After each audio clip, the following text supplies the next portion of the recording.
Welcome to cinema ಲೋಕ.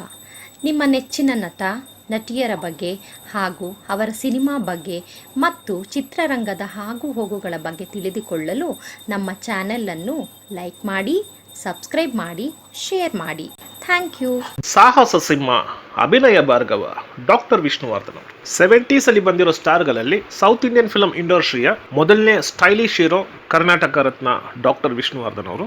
ವಿಷ್ಣುವರ್ಧನ್ ಅವ್ರು ಬಂದ ಮೇಲೆ ಕನ್ನಡ ಚಿತ್ರರಂಗ ಅನ್ನೋ ಕಲರ್ ಏನಿದೆಯೋ ಅದು ಟೋಟಲಿ ಬದಲಾಗಿ ಒಂದು ಫಾಸ್ಟ್ ಸಿನಿಮಾ ಅಂದ್ರೆ actions, movements, dialogue delivery, body language ಅಂತ ಟೋಟಲಿ ಕನ್ನಡ ಸಿನಿಮಾದ ಕಲರ್ನೇ ಬದಲಾಯಿಸಿ ಒಂದು ಹೊಸ ಸ್ಟೈಲ್ ಆಫ್ ಸಿನಿಮಾಗಳನ್ನ ಮಾಡಿದ್ದು ಸಾಹಸ ಸಿನಿಮಾ ಡಾಕ್ಟರ್ ವಿಷ್ಣುವರ್ಧನ್ ಅವರು ಬಂದ ಮೇಲೆ. ಅದಕ್ಕೆ ಕಾರಣ ಡಾಕ್ಟರ್ ವಿಷ್ಣುವರ್ಧನ್ ಅವರು ಅನ್ನೋ ಒಂದು ಪ್ರತಿಭೆ.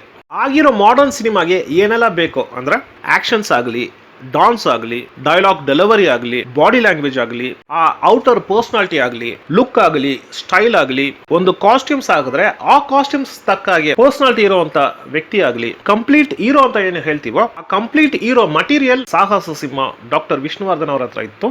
ಆ ಒಂದು ಪರ್ಸನಾಲಿಟಿ ಇರೋದ್ರಿಂದಾನೆ 200ಕ್ಕೂ ಹೆಚ್ಚು ಸಿನಿಮಾಗಳನ್ನ ಮಾಡಿ ಕೊನೆಯವರೆಗೂ ಡಿಮ್ಯಾಂಡಬಲ್ ಸೂಪರ್ ಸ್ಟಾರ್ ಆಗಿದ್ದವರು ಸಾಹಸ ಸಿಂಹ ಡಾಕ್ಟರ್ ವಿಷ್ಣುವರ್ಧನ್ ಅವರು.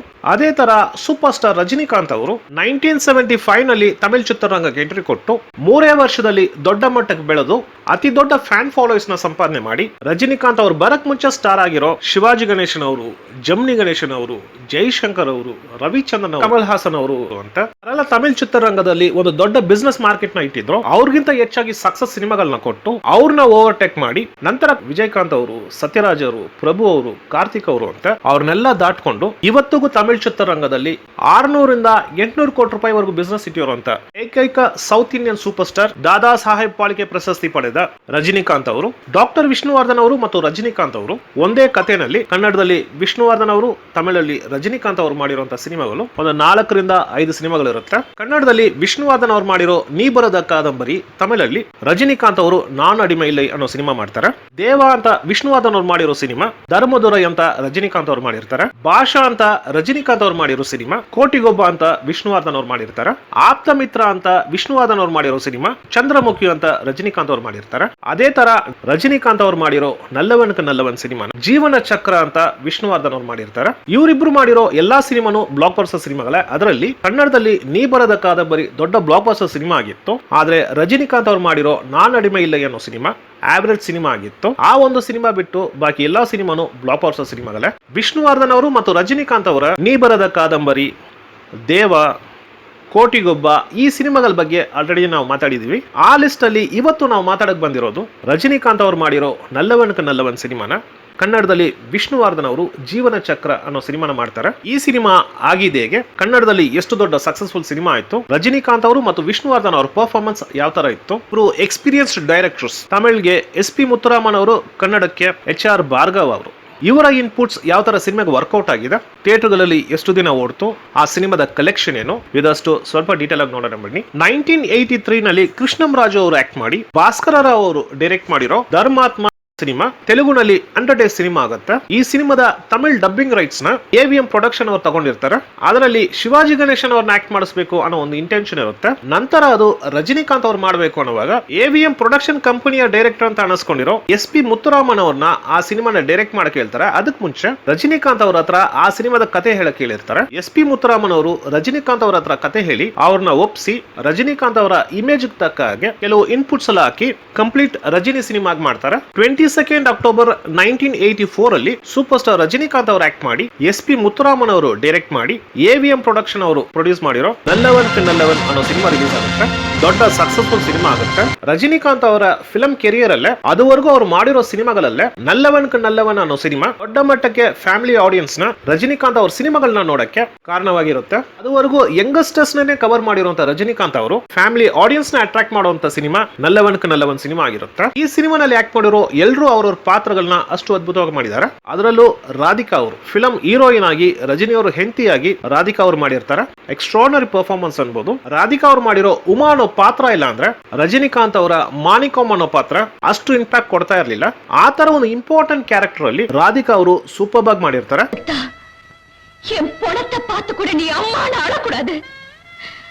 உன்னை பொறுத்த வரைக்கும் இங்க நடக்கிறது கல்யாணமா இருக்கலாம், ஆனா என்ன பொறுத்த வரைக்கும் ರಜನಿಕಾಂತ್ ಅವರ ಕ್ಯಾರೆಕ್ಟರ್ ಅಂತೂ 3 ತರವಾದ ಡೈಮೆನ್ಷನ್ ಅಲ್ಲಿ ಆ ಕ್ಯಾರೆಕ್ಟರ್ ನ ಡಿಸೈನ್ ಮಾಡಿರ್ತಾರೆ. ಅಂದ್ರೆ Young age, middle age, old age.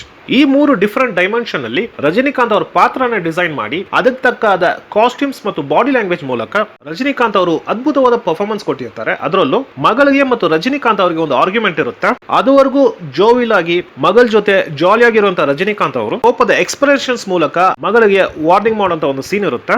Superb ಆಗಿ ಮಾಡಿರ್ತಾರೆ. கிளிய வளர்த்து ஒரு பூனை கிட்ட ஒப்படைக்க நான் தயாரா இல்ல. உங்க மகளே ஒரு பூனைக்கும் கிளிக்கும் பிறந்தவதானே? Mind your tongue, my dear.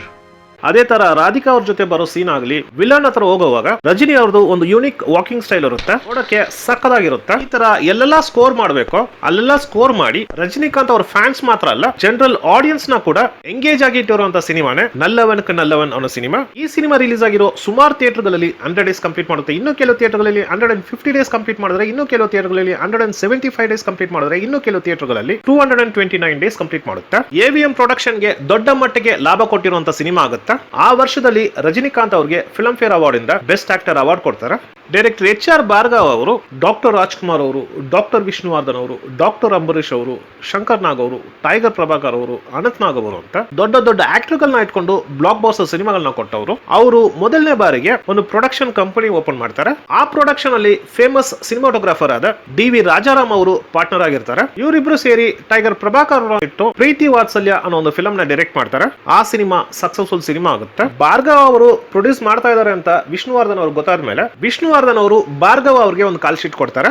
ಕತೆ ನೀವೇ ಡಿಸೈಡ್ ಮಾಡಿ, ನನಗೇನು ಕತೆ ಹೇಳೋದು ಬೇಕಾಗಿಲ್ಲ, ನೀವು ಕತೆ ಫಿಕ್ಸ್ ಮಾಡಿ ಯಾವ ಡೇಟ್ ಅಂತ ಹೇಳ್ಬಿಟ್ರೆ ನಾನ್ ಬಂದು ಆಕ್ಟ್ ಮಾಡಿ ಕೊಡ್ತೀನಿ ಅಂತ ಹೇಳಿರ್ತಾರೆ. ಭಾರ್ಗವ್ ಅವ್ರಿಗೆ ನಲ್ಲವನ್ ನಲ್ಲವನ್ ಸಿನಿಮಾನ ವಿಷ್ಣುದಾದ ಕೈನಲ್ಲಿ ಮಾಡಿಸ್ಬೇಕು ಅಂತ ತುಂಬಾ ಆಸೆ ಪಡ್ತಾರೆ.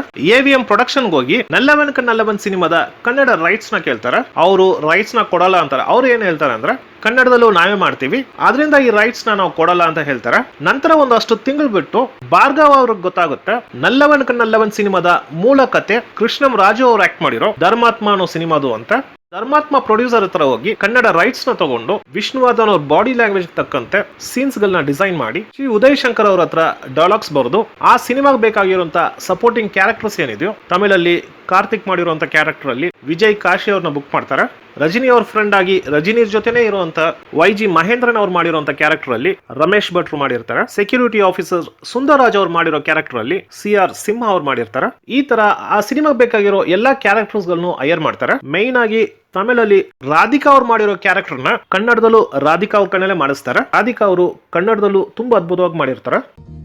ಅವ್ರ ಮೂಳೆ ಮುರಿದು ಬಂದು ಆಮೇಲೆ ನನಗೆ ಹೂ ಮುಡಿಸಿ. ತಮಿಳಲ್ಲಿ ಇಳಯರಾಜ ಅವ್ರು ಮ್ಯೂಸಿಕ್ ಮಾಡಿದ್ರೆ, ಕನ್ನಡದಲ್ಲಿ ರಾಜನ್ ನಾಗೇಂದ್ರ ಅವ್ರು ಮಾಡಿರ್ತಾರೆ. ಕನ್ನಡದಲ್ಲಿ ಎಲ್ಲಾ ಹಾಡುಗಳು ಸೂಪರ್ ಹಿಟ್ ಹಾಡಾಗಿರುತ್ತೆ. ಅದರಲ್ಲೂ ನನ್ನವರು ಯಾರು ಇಲ್ಲ ಅನ್ನೋ ಹಾಡು ಇವತ್ತಿಗೂ ವಿಷ್ಣುವರ್ಧನ್ ಅವರ ಟಾಪ್ 25 ಸ್ಯಾಡ್ ಸಾಂಗ್ಸ್ ಅಂತ ತಗೊಂಡ್ರೆ ನನ್ನವರು ಯಾರು ಇಲ್ಲ ಅನ್ನೋ ಹಾಡು ಕೂಡ ಆ ಪಟ್ಟಿಯಲ್ಲಿ ಇರುತ್ತೆ. 19th ಸೆಪ್ಟೆಂಬರ್ 1985 ನಲ್ಲಿ ಸಾಹಸ ಸಿಂಹ ಡಾಕ್ಟರ್ ವಿಷ್ಣುವರ್ಧನ್ ಅವರು ಆಕ್ಟ್ ಮಾಡಿ HR ಭಾರ್ಗವ್ ಅವರು ಡೈರೆಕ್ಟ್ ಮಾಡಿ ಪ್ರೊಡ್ಯೂಸ್ ಮಾಡಿರೋ ಜೀವನ ಚಕ್ರ ಅನ್ನೋ ಸಿನಿಮಾ ರಿಲೀಸ್ ಆಗುತ್ತೆ. ರಿಲೀಸ್ ಆಗಿರೋ ಎಲ್ಲಾ ಥಿಯೇಟರ್ಗಳಲ್ಲೂ ಹೌಸ್ಫುಲ್ ಆಗುತ್ತೆ. ವಿಷ್ಣುವರ್ಧನ್ ಅವರು ಫ್ಯಾಮಿಲಿ ಸಬ್ಜೆಕ್ಟ್ ಸಿನಿಮಾಗಳು ಜಾಸ್ತಿ ಮಾಡಿದ್ದಾರೆ. ಆದ್ರೆ ಮೊದಲನೇ ಬಾರಿಗೆ 3 ತರವಾದ ಡೈಮೆನ್ಷನ್ ಅಲ್ಲಿ, ಅಂದ್ರೆ ಯಂಗ್ ಆಗಿರುವಾಗ ರೌಡಿಯಾಗಿ ಒಡದಾಟ ಬಡದಾಟ ಅಂತ ಇರೋ ವಿಷ್ಣುವರ್ಧನ್ ಅವರು ರಾಧಿಕಾ ಅವ್ರನ್ನ ಮದುವೆ ಆದ್ಮೇಲೆ ಜವಾಬ್ದಾರಿ ಇರುವಂತ ಗಂಡನಾಗಿ, ಒಳ್ಳೆ ಕಾರ್ಮಿಕನಾಗಿ, ನಂತರ ಪ್ರೀತಿಯ ತಂದೆಯಾಗಿ, ಒಂದು ಕಂಪನಿ ಮ್ಯಾನೇಜಿಂಗ್ ಡೈರೆಕ್ಟರ್ ಆಗಿ, ಈ ತರ 3 ಡೈಮೆನ್ಷನ್ ಅಲ್ಲಿ ವಿಷ್ಣುವರ್ಧನ್ ಅವ್ರ ಪಾತ್ರ ಡಿಸೈನ್ ಆಗಿರುತ್ತೆ. ಆ ಪಾತ್ರಗಳಿಗೆ ತಕ್ಕಂತೆ ವಿಷ್ಣುವರ್ಧನ್ ಅವರ ಬಾಡಿ ಲ್ಯಾಂಗ್ವೇಜ್ ಮತ್ತು ಪರ್ಫಾರ್ಮೆನ್ಸ್ ತುಂಬಾ ಸಟಲ್ಡ್ ಆಗಿರುತ್ತೆ. ಸಿನಿಮಾ ನೋಡ್ಕೊಂಡು ಹೊರಗೆ ಬರೋ ಪ್ರೇಕ್ಷಕನಿಗೆ ಆ ಸಿನಿಮಾ ತುಂಬಾನೇ ಇಷ್ಟ ಆಗುತ್ತೆ. ಅದು ಮಾತ್ರ ಅಲ್ಲ, ವಿಷ್ಣುವರ್ಧನ್ ಅವರ ಒಂದೊಂದು ಹಂತದಲ್ಲೂ ಅವ್ರು ಕೊಡುವಂತ ಪರ್ಫಾರ್ಮೆನ್ಸ್ ಈ ಸಿನಿಮಾಗೆ ಇನ್ನೊಂದು ವ್ಯಾಲ್ಯೂ ಕೊಡುತ್ತೆ. ಸೀನ್ 1 ಇಂದ ಸೀನ್ ಎಂಡ್ ವರೆಗೂ ವಿಷ್ಣುವರ್ಧನ್ ಅವರ ರಂಗನಾಥ್ ಅನ್ನೋ ಪಾತ್ರ, ಆ ಪಾತ್ರ ಏನ್ ಡಿಮ್ಯಾಂಡ್ ಮಾಡುತ್ತೋ ಅದಕ್ಕೆ ತಕ್ಕಂತೆ ಬಾಡಿ ಲ್ಯಾಂಗ್ವೇಜ್ ಆಗಲಿ, ಫೇಸ್ ಎಕ್ಸ್ಪ್ರೆಷನ್ಸ್ ಆಗಲಿ, ಡೈಲಾಗ್ ಡೆಲಿವರಿ ಆಗಲಿ ತುಂಬಾ ಸಟಲ್ಡ್ ಆಗಿ ಮಾಡಿರ್ತಾರೆ. ಸ್ಟ್ರಿಕ್ಟ್ ಆಗಿರುವಂತ ಅಮ್ಮ, ಜಾಲಿ ಆಗಿರುವಂತ ತಂದೆ, ಮಗಳಿಗೆ ಎಲ್ಲಾನು ಸಪೋರ್ಟಿವ್ ಆಗಿರುವಂತ ಅಪ್ಪ ತನ್ನ ಬಾಯ್ ಫ್ರೆಂಡ್ ನ ಮನೆ ಕರ್ಕೊಂಡ್ ಬರುವಾಗ ಆ ಹುಡುಗ ವಿಜಯ್ ಕಾಶಿ ಅಂತ ಗೊತ್ತಾದ್ಮೇಲೆ ಅದುವರೆಗೂ ಜಾಲಿ ಆಗಿರುವಂತ ಅಪ್ಪ ತನ್ನ ಮಗಳು ತಪ್ಪಾದ ಬಾಯ್ ಫ್ರೆಂಡ್ ನ ಸಿಲೆಕ್ಟ್ ಮಾಡಿದಾರೆ ಅಂತ ಅವರ ಬಾಡಿ ಲ್ಯಾಂಗ್ವೇಜ್, ಫೇಸ್ ಎಕ್ಸ್ಪ್ರೆಷನ್ಸ್ ಇದೆಲ್ಲಾನು ಬದಲಾಗಿ ಬೇರೆ ತರ ಒಂದು ವಿಷ್ಣುವರ್ಧನ ತೋರಿಸಿರ್ತಾರೆ. ಫ್ಯಾಂಟಾಸ್ಟಿಕ್ ಪರ್ಫಾರ್ಮೆನ್ಸ್ ಅನ್ಬೋದು. ಇಮಿಡಿಯೇಟ್ ಆಗಿ ಬಾಡಿ ಲ್ಯಾಂಗ್ವೇಜ್, ಫೇಸ್ ಎಕ್ಸ್ಪ್ರೆಷನ್ಸ್ ನ ಬದಲಾಯಿಸಿಕೊಂಡು ಪರ್ಫಾರ್ಮ್ ಮಾಡೋದು ತುಂಬಾ ಕಷ್ಟ, ಅದನ್ನ ವಿಷ್ಣುವರ್ಧನ್ ಅವರು ತುಂಬಾ ಸರಳವಾಗಿ ತುಂಬಾ ಸೊಗಸಾಗಿ ಮಾಡಿ ಆ ಸೀನ್ ನನ್ನೇ ಇನ್ನೊಂದು ಹಂತಕ್ಕೆ ತಗೊಂಡೋಗಿರ್ತಾರೆ. ಅದೇ ತರ ರಾಧಿಕಾ ಅವರು ಸತ್ತೋಗಿದ್ದಾರೆ ಅಂತ ಗೊತ್ತಾದ್ಮೇಲೆ ವಿಷ್ಣುವರ್ಧನ್ ಅವರ ಪರ್ಫಾರ್ಮೆನ್ಸ್, ಆ ಕೈನ ಸುಮ್ಮನೆ ಮಾಡಿರ್ತಾರೆ. ಆ ಒಂದು ಶಾಟ್ ರಜನಿಕಾಂತ್ ಅವರು ಅವ್ರ ಮಗಳ ಹತ್ರ ಮಾಡಿರ್ತಾರೆ. ಅಂದ್ರೆ ಆ ಆರ್ಗ್ಯುಮೆಂಟ್ ಇರುತ್ತಲ್ಲ, ಆ ಟೈಮ್ ಅಲ್ಲಿ ರಜನಿಕಾಂತ್ ಅವ್ರದ್ದು ಆತರ ಒಂದು ಶಾಟ್ ಇರುತ್ತೆ. ಆ ಒಂದು ಶಾಟ್ ನ ವಿಷ್ಣುವರ್ಧನ್ ಅವರು ಎಲ್ಲಿ ಮಾಡಿದ್ರೆ ಚೆನ್ನಾಗಿರುತ್ತೆ ಅಂತ ಭಾರ್ಗವ ಅವರು ಡಿಸೈಡ್ ಮಾಡಿ ಇಲ್ಲಿಗ ಆ ಒಂದು ಶಾಟ್ ನ ಹಾಕಿ ನಂತರ ವಿಷ್ಣುವರ್ಧನ್ ಅವರು ಹಂಗೆ ಆ ಕನ್ನಡಕನ ತೆಗೆಯೋ ತರ ಇರುತ್ತೆ. ಸೂಪರ್ಬ್ ಸೀನ್ ಅನ್ಬಹುದು. ವಿಷ್ಣುವರ್ಧನ್ ಅವರು ಅಷ್ಟು ಅದ್ಭುತವಾಗಿ ಪರ್ಫಾರ್ಮ್ ಮಾಡಿರ್ತಾರೆ. ಮುಖದಲ್ಲಿ ಯಾವತ್ತು ನಗು ಕಾಣುತ್ತೋ ಅವತ್ತೇ ನನ್ನ ಮುಖದಲ್ಲೂ ನಗು ಕಾಣೋದು ಒಂದಿಲ್ಲ. ಇನ್ ಹೇಗಮ್ಮ ನಗ್ಲಿ, ಹೇಗಮ್ಮ ಸಂತೋಷವಾಗಿರ್ಲಿ.